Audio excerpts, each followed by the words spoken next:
people really cared about each other and cared about, you know, the problem's going to screw up this country is the fact that not enough people are going to take the stand up and do what's right. If they were really concerned about our country, they would be making pamphlets describing the different codes. For instance, there's different things that Homeland Security wrote and executive orders. If a state of emergency is ever declared, they can take over all modes of transportation. They can take over the welfare system. They can stop all the ships, tunnels, bridges, all the bridges. They can shut everything down. And, you know, they talk among themselves and they protest. But if you're really trying to fight a cause, when you I think they're disconnected with the poor. The poor, yes. Disconnected. They're also disconnected. I don't see anybody handing out pamphlets like you do. And when I was here in Zuccotti, people handed out pamphlets, but it didn't talk about none of the things that I talked about. Maybe people have too much fear to talk about what could really happen to this country because they're afraid that somebody of government authority would be after them. Just like the guy who wrote Behold a Pale Horse, he was assassinated by the government after writing that book because he knew secrets that they didn't want the people to know. But if you go look for the book, you'll only find it in the banned books section. You'll find a copy at Strand, and it's out there. It's out there to read. But most people I've talked to have never even heard of the book, much less read it.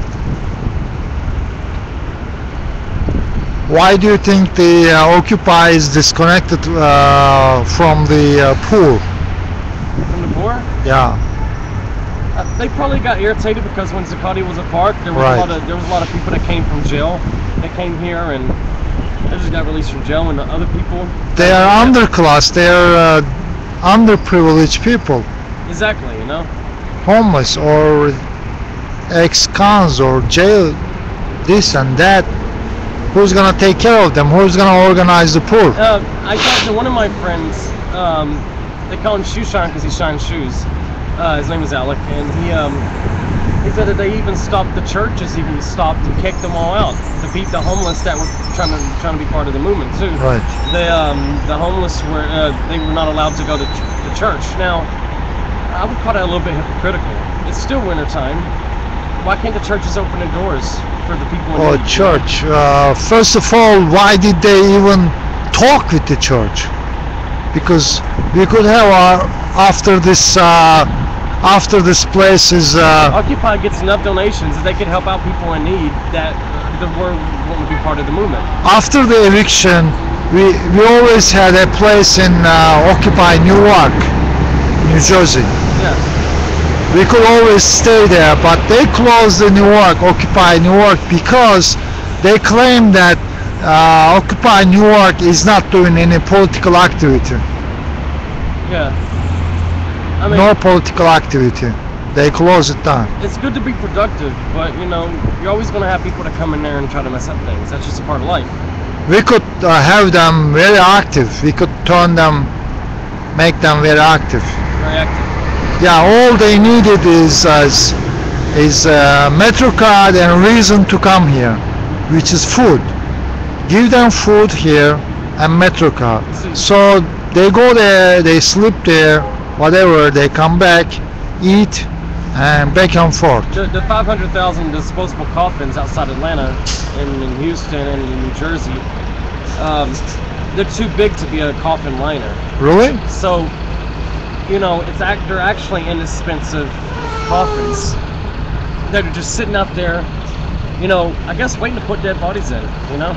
Because the government is not telling us everything. It's you know how Hitler organized attacks on his own country to declare martial law? Right. That's exactly what this country's going to do if people don't wake up. They're going to... well, this is why we have Occupy Wall Street, right? Yeah. But you think it's disconnected?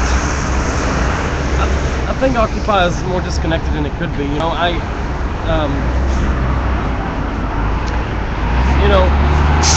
in my opinion, true people that really want to protest for what's right should be like a family to each other. Not be distant when somebody new walks in the door. I'm not exactly new. I was here when the place was raided. Well, it started from the beginning. These GA people are talking like New York Post. They don't like homeless, the poor. Where have you heard them saying? Like, And look at the GA recordings. They have records. recordings? Recording. Writing. You know, when they make GAs, they record. Well, you know, I wouldn't even be surprised if some of the GA would be not even caring much about the protests. They just want to make a profit. Just like the people on Wall Street. Just like the people. Yeah, you know, unfortunately, in all moments, we had this kind of people. Did you realize the Bilderberg Group is not just a bank? It's a secret society.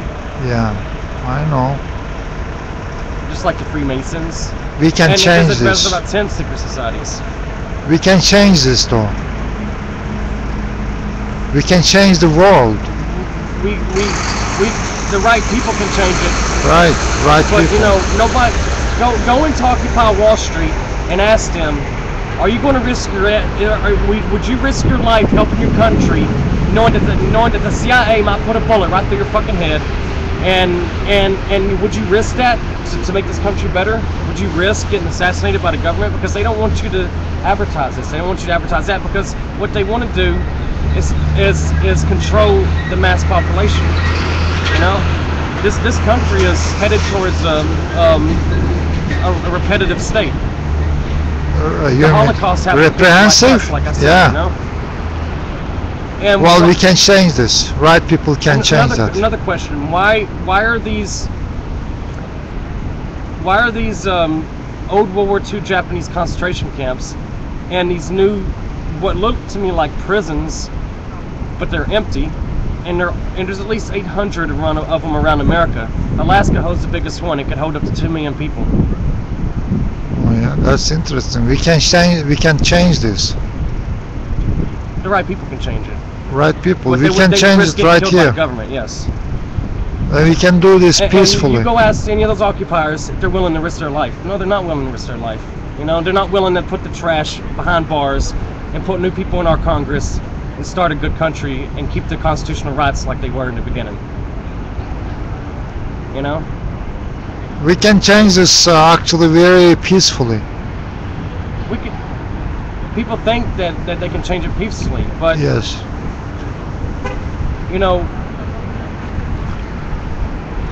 But we need to expose more of what the government's doing to our people. Yes, when we have more and more people, we can do that. Once it's too late, it's too late.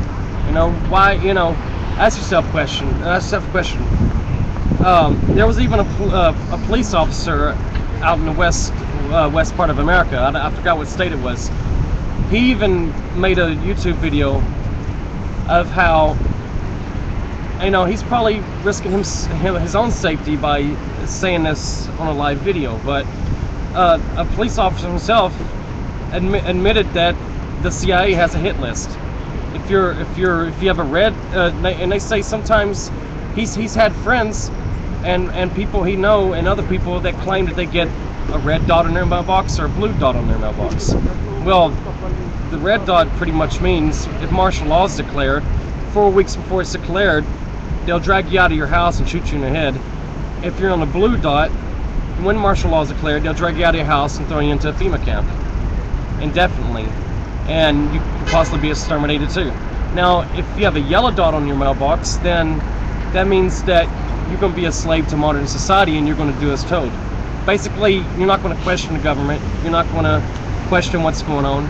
You're just going to be a good little Samaritan and go out there and do your job and live a simple life, you know?